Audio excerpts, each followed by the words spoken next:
Nahuli ka ba o nabigyan ng citation ticket dahil sa isang traffic violation? Nais mo bang malaman online ang mga detalye ng iyong violation at ang mga kaukulang multa nito? Atin itong talakayin sa ating video. I-access ang inyong LTO LTMS portal account. Type email address or LTO client number and password. Navigate to violation section. Check demerit points.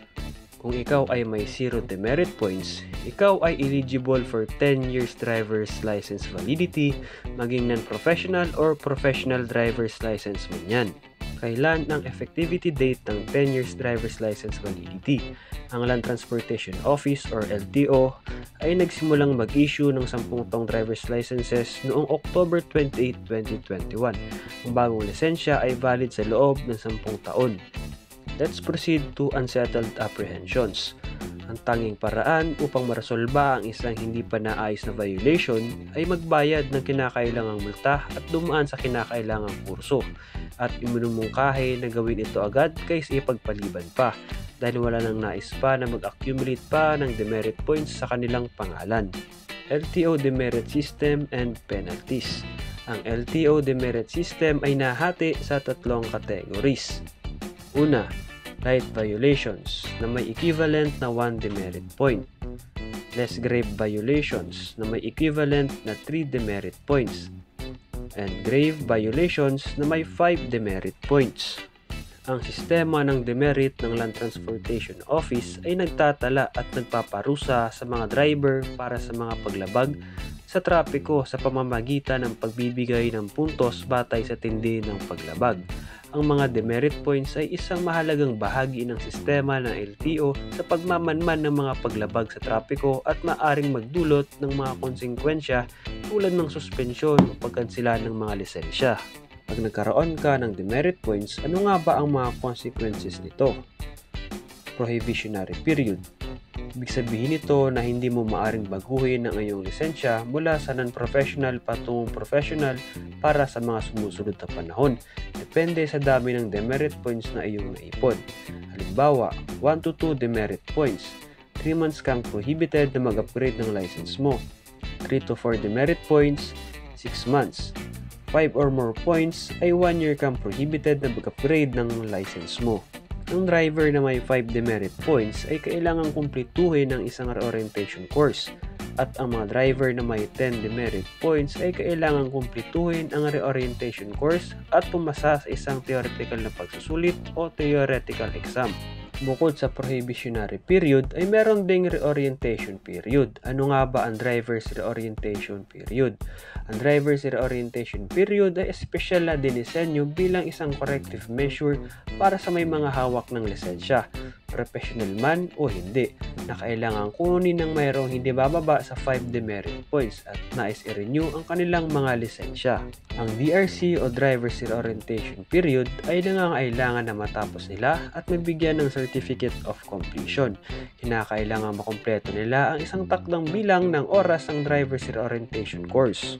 Bilang isang intervention program, kadalasang ipinapares nila ito sa Theoretical Driving Course or TDC. Ang layunin ng DRC ay isang refresher course na naglalayong paalalahanan ang mga lisensyadong drivers na may mahabang listahan ng violation tungkol sa pangunahing kaalaman at pagmamaneho at kaligtasan sa kalsada. Ito ay ibinibigay bilang isang parusa at disciplinary education at dinisenyo para sa mga drivers na nakakuha ng 5 demerit points o higit pa sa loob ng validity period ng kanilang lisensya. License revocation.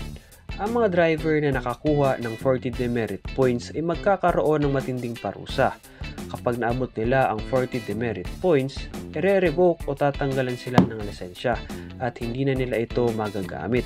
Bukod dito, hindi rin sila pinapayagang mag-apply o kumuha ng bagong lisensya sa loob ng 2 taon.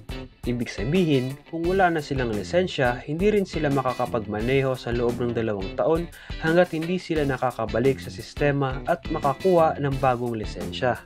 Ang ganitong sistema ay isang paraan upang hikayatin ang mga driver na maging responsable sa kanilang pagmamaneho at upang masiguro na hindi sila magdudulot ng panganib sa kalsada. Kaya't mahalaga na maging maingat sa bawat takbang sa pagmamaneho at laging sundin ang mga traffic rules upang hindi makaipon ng maraming demerit points na maaaring magdulot ng pagkawala ng lisensya. Kung di naman na-revoke ang license mo at natapos mo na lahat na kinakailangan gawin, pwede ka na ulit mag-renew ng license mo. License renewal. Kapag na-renew mo na ang license mo, hindi na rin binibilang ang mga demerit points na naipon mo mula sa nakaraang violation. Ibig sabihin, kahit na marami kang na-accumulate na points noon, kapag natapos na ang renewal process, magre-reset lahat ng iyon sa 0. Bagamat na-reset na ang demerit points mo, kailangan pa rin maging maingat at sumunod sa mga batas trapiko para hindi ka magkaroon ulit ng demerit points. Sa history naman, dito naman makikita ang list of violations ng mga settled apprehension na iyong naitala o nakuha. How to settle unsettled apprehensions. Ang pag-settle ng apprehension o violation ng isang nahuling driver ay kinakailangang gawin sa LTO office na nakasaad sa iyong TOP o Temporary Operator's Permit.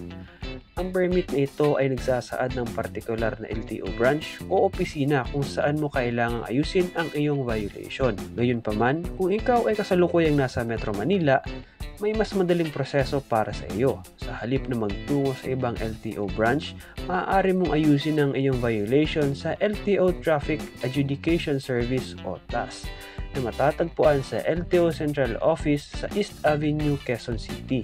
Kung nakatulong at nagustuhan mo ang ating video, please like, share, and subscribe na din bilang suporta sa ating channel. Hanggang sa muli, adios!